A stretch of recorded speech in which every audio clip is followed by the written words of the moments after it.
Bonjour, au nom de Dieu, le clément, le miséricordieux, Bismillahirrahmanirrahim. Aujourd'hui, nous allons découvrir le lam alif. Le lam alif qui est la lettre qui désigne la lumière de l'absence d'inattention, de l'absence d'inadvertance. Comme toutes les lumières, bien sûr, cette lumière a différents aspects, différents reflets, différentes vibrations. Et aujourd'hui, nous allons illustrer ce propos avec deux exemples. À commencer par ce que nous dit le Coran en ce qui concerne la démarche scientifique, comment elle doit être, et telle que nous pouvons la comprendre, bien sûr, par la science des lumières coraniques. Nous sommes donc dans le verset 9 de la sourate 39. قُلْ هَلْ يَسْتَوِي الَّذِينَ يَعْلَمُونَ وَالَّذِينَ لَا يَعْلَمُونَ. Sont-ils égaux? Dit sont-ils égaux? قُلْ هَلْ يَسْتَوِي الَّذِينَ يَعْلَمُونَ وَالَّذِينَ لَا يَعْلَمُونَ. Dit sont-ils égaux ceux qui savent et ceux qui ne savent pas. Alors, juste une petite parenthèse pour parler du mot qul, dit, qui désigne, si on l'analyse avec les lumières, l'enracinement d'un état d'intention dans le cœur en vue d'investir quelque chose. Mais on verra ça une prochaine fois, Inch'Allah. Donc Dieu nous dit, sont-ils égaux ceux qui savent, alladhina ya'lamoun, ou alladhina la ya'lamoun. Et donc, on voit qu'on a deux fois ya'lamoun, avec entre les deux le pivot du lam alif, ya'lamoun, la ya'lamoun. On va donc s'intéresser à ce mot, ya'lamoun, ils savent. Nous avons dans ce mot 6 lumières qui illustrent le support lumineux qui doit porter la démarche scientifique dans la recherche de collecte et de traitement de l'information tel que le décrit bien sûr le Coran. Nous avons le ya, le ayn, le lam, le mim, le waw et le noun, 6 lumières. La première lumière est celle du ya, le ya qui désigne la crainte révérentielle envers Dieu. Cette lumière désigne le contexte de la démarche scientifique. Elle définit un cadre, un contexte. La seconde lumière est celle du ayn, qui désigne le fait de concilier quelque chose. Sidi Abdelaziz Dabbar emploie le mot al-afou pour parler de cette lumière. Al-afou, ça désigne dans le Coran tantôt le pardon, tantôt la grâce, tantôt le renoncement, tantôt le fait d'effacer, le fait de concilier. Cette expression désigne et finalement rassemble toutes ces différentes significations qu'on peut retrouver dans le Coran. Et le fait de concilier désigne justement l'intention qui doit accompagner la démarche scientifique.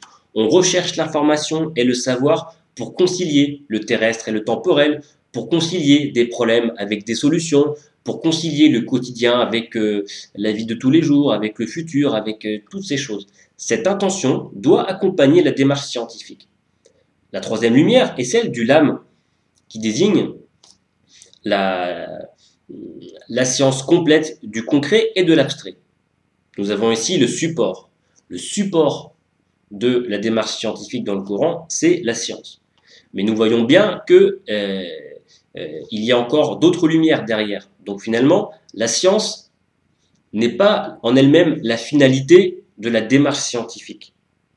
D'autre part, la science est le support de la démarche scientifique.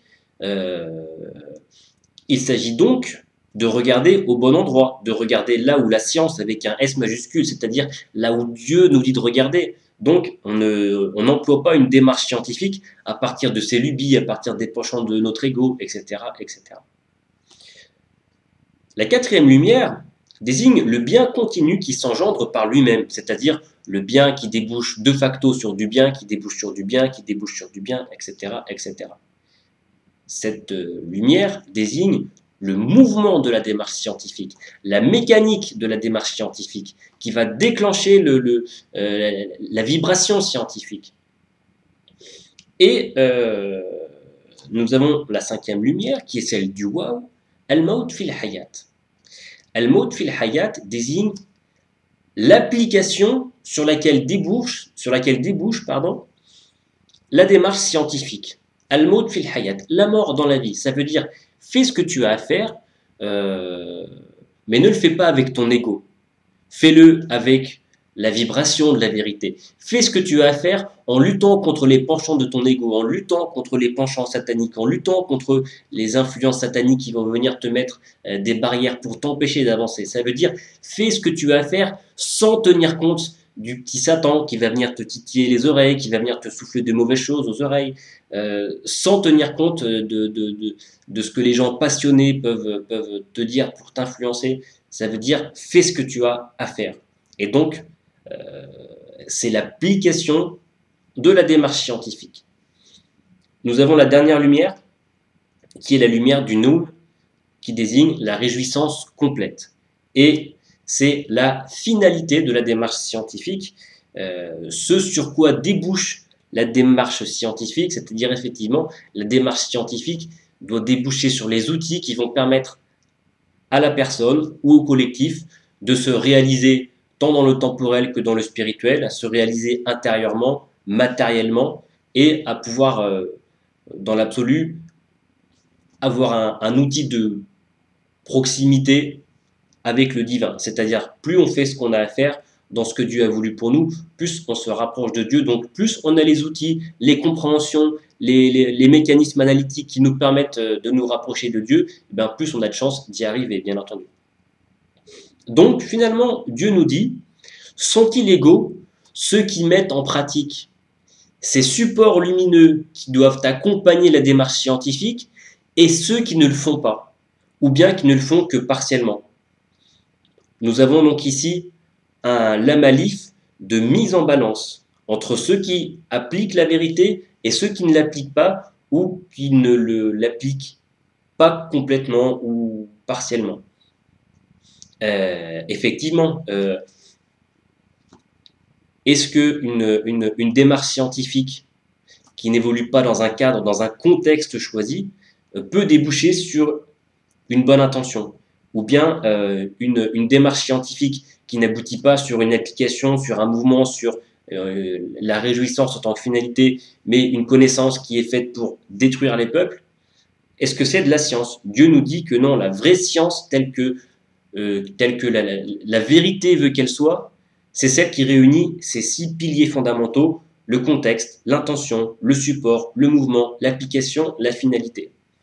Nous avons donc ici un lamalif de mise en balance entre deux formules de support, celle que Dieu a voulu et celle qui n'est pas ce que Dieu a voulu, qui accompagne la démarche scientifique.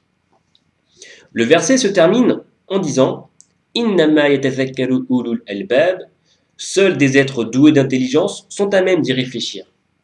Ça veut dire, seuls les gens qui ont la faculté de raisonnement saine et lucide sont à même de comprendre pourquoi il faut appliquer ce que Dieu nous dit. Seuls les gens doués d'intelligence sont capables de comprendre la sagesse d'Allah subhanahu wa ta'ala, la sagesse de Dieu, loué soit-il, dans les directives qu'il nous donne.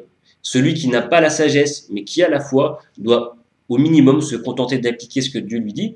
Et nous avons le verset 46 de la sourate 22 qui nous dit « Fatakuna lahum qulubun yaqiluna biha » afin, le verset veut dire « afin qu'ils aient un cœur pour comprendre, pour raisonner ». Ça veut dire qu'en réalité, le lieu de traitement de l'information, c'est là. C'est pas ici. Sauf que le problème aujourd'hui, à l'école, au collège, au lycée, à l'université, dans les centres de formation, dans les séminaires, on nous apprend à développer ça, et ça, on nous dit, ça concerne ta vie privée, ta vie familiale, en dehors de l'école, en dehors du lycée, en dehors de la fac, etc., etc. On nous apprend ce qu'il faut pour développer ça, mais on ne nous donne pas les outils qu'il faudrait pour développer ça. Or, le texte révélé nous dit c'est ça qui compte le plus, qui compte plus que ça.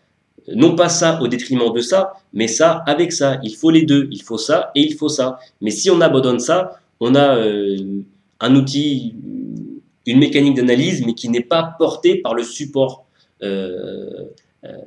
du cœur. Et si on revient aux 6 piliers fondamentaux qui doivent accompagner la démarche scientifique, un contexte, celui de la crainte révérentielle envers Dieu, l'intention, de la conciliation, le support, qui est la science complète du concret et de l'abstrait, le mouvement, du bien sur le bien, sur le bien, sur le bien, l'application par la mort dans la vie, c'est-à-dire lutte contre ton ego, contre tes penchants, en appliquant ce que la science avec un S majuscule te dit de faire, et la finalité qui est la réjouissance complète, par la réalisation dans le divin, dans le quotidien, dans le spirituel. Toutes ces choses, tous ces éléments de support trouvent sens et signification à travers la mécanique du cœur, mais pas nécessairement à travers la mécanique, bien sûr, du cerveau.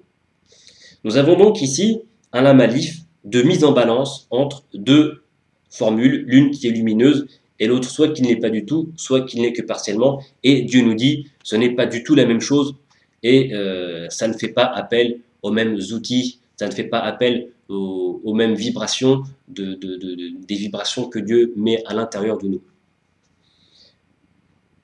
Nous avons vu donc la démarche scientifique dans le Coran. Maintenant, on va s'intéresser à la dimension de conscience. Nous sommes donc dans le verset 255 de la deuxième sourate, c'est le verset du trône. Allahu la ilaha illahu. Dieu, point de divinité en dehors de lui. La ilaha illahu.